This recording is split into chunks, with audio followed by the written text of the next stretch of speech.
Assalamualaikum warahmatullahi wabarakatuh. Halo semuanya, welcome back my video. Kali ini kita akan membahas tentang sejarah matematika Arab. Perkenalkan, nama saya Febi Radiatul Rahman dengan NIM 2230105038. Video ini dibuat bertujuan untuk memenuhi tugas mata kuliah sejarah matematika dengan dosen pengampu Bapak Basman Abdullah, SPDI MPD. Saya dari program studi tulis matematika UIN Mahmud Yunus Batu Sangkar.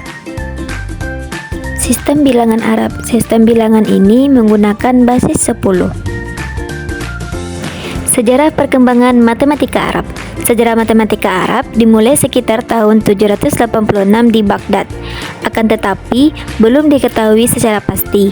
Ahli matematika Arab yang dikenal populer dan memiliki kontribusi dalam perkembangan matematika adalah Al-Khawarizmi yang dikenal sebagai Bapak Aljabar, memperkenalkan bilangan nol dan penerjemah karya-karya Yunani kuno. Matematika bangsa Arab dibagi menjadi 4 kelompok. Yang pertama ada aritmetika, yang kedua aljabar, yang ketiga trigonometri, dan yang terakhir yaitu geometri. Matematikawan Arab. Yang pertama Al-Khawarizmi. Muhammad Ibnu Al-Khawarizmi menulis lebih dari setengah lusin karya tentang matematika dan astronomi. Karyanya Al-Khawarizmi Identimero Indirium tentang seni berhitung Hindu, Hisab Aljabar Al-Muqabalah. Buku ini berisi tentang persamaan kuadrat, geometris praktis, persamaan linear sederhana, dan menerapkan matematika pewarisan bagian dari persamaan kuadrat. Yang kedua, Thabit Ibnu Qurra adalah matematikawan Arab yang memberikan kontribusi pada aljabar. Disertasi Thabit mengenai rumus untuk menentukan bilangan bersahabat. Thabit juga menggeneralisasi teorema Pythagoras. Apabila sudut A suatu segitiga ABC sembarangan, dibuat garis-garis yang memotong BC pada B aksen dan C aksen, sehingga sudut AB aksen B dan sudut AC aksen C sama dengan sudut A, maka AB kuadrat ditambah AC kuadrat sama dengan BC dalam kurung BB aksen ditambah CC aksen. Karya lainnya tentang parabola dan segmen-segmennya dan bujur sangkar ajaib. Yang ketiga, Abu Kamil Suja, terkenal sebagai ahli hitung dari Mesir. Abu Kamil Suja adalah ahli dalam aljabar. Ia menulis sebuah buku yang berjudul Kitab fi Aljabar wal Muqabalah. Karya Al-Khawarizmi, ia memberikan tambahan penyelesaian dari problem-problem tertentu. Abu Kamil Suja menghindarkan penyelesaian negatif untuk kuadrat dari bilangan yang tidak diketahui.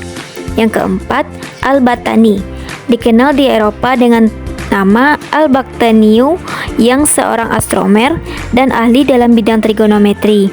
Ia memberikan kontribusi dalam mengembangkan beberapa teorema trigonometri Yunani kuno. Dalam bukunya yang berjudul Descenti Stellaruch tentang gerakan-gerakan bintang-bintang, Al-Battani memberikan rumus yang ada pada video ini. Yang kelima, Abdul Weffa.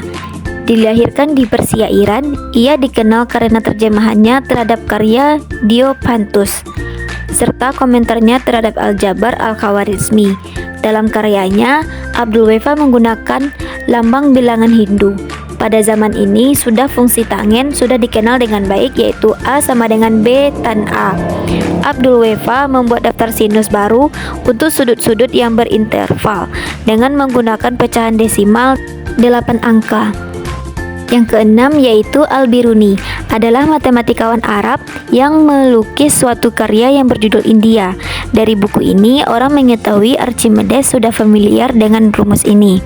Al-Biruni menyelesaikan terhadap persamaan pangkat 3 X pangkat 3 sama dengan 1 tambah 3X dengan menghasilkan aproksimasi X sama dengan 1,52, 15, 17, 13 yang ekuivalen dengan pecahan desimal yang akurat untuk 6 atau lebih. Yang ketujuh yaitu Abul Wafa. Salah satu jasa besar Abul Wafa adalah trigonometri. Trigonometri berasal dari kata trigonom, yaitu tiga sudut, dan metro sama dengan mengukur. Dalam trigonometri, Abul Wafa telah memperkenalkan fungsi tangen dan memperbaiki metode perhitungan tabel trigonometri. Ia juga memecahkan sejumlah masalah yang berkaitan dengan spherical triangles. Secara khusus, Abul Wafa berhasil merumuskan identitas trigonometri. Yang kedelapan yaitu Abu Nasir Mansur. Ia berperan dalam pengembangan trigonometri dari perhitungan Ptolemy dengan penghubung dua titik fungsi trigonometri yang hingga kini masih tetap digunakan. Ia menulis karyanya dalam 3 buku pertama mempelajari kandungan segitiga. Buku kedua memiliki kandungan sistem paralel dalam lingkaran sebuah bola atau bentuk memotong lingkaran besar. Buku ketiga memberikan bukti dalil Menelaus. Pada karya trigonometrinya, Abu Nasir Mansur menemukan hukum sinus. Yang kesembilan, Al-Mahani dan Abdul Kamil. Mereka memusatkan penelitian pada aplikasi-aplikasi sistematis dari aljabar. Misalnya, aritmatika ke aljabar sebaliknya, aljabar terhadap geometri dan sebaliknya, aljabar terhadap teori bilangan dan sebaliknya. Penelitian ini mendasari penciptaan aljabar polinom, analisis kombinatorik, analisis numerik, solusi numerik dari persamaan teori bilangan, dan konstruksi geometri dari persamaan. Matematikawan yang ke-10 yaitu Al-Kazi.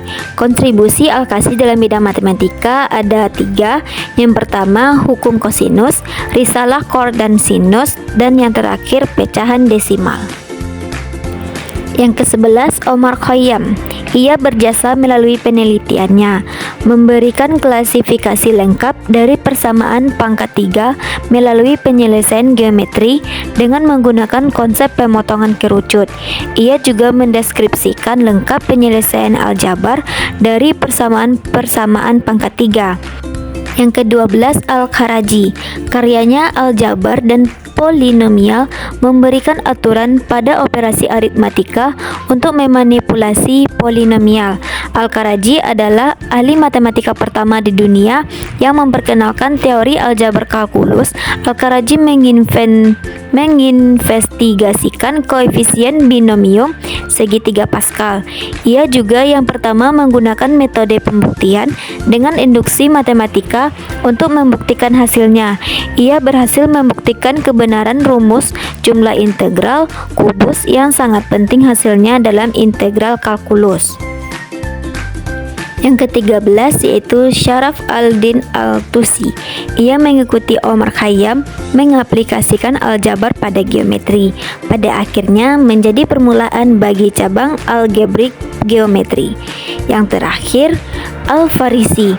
Ia memberikan metode pembuktian yang baru untuk teorema Tabit Ibnu Qurra. Al-Farisi juga memperkenalkan ide baru berkenaan dengan faktorisasi dan metode kombinatorik. Itulah penjelasan mengenai sejarah matematika Arab.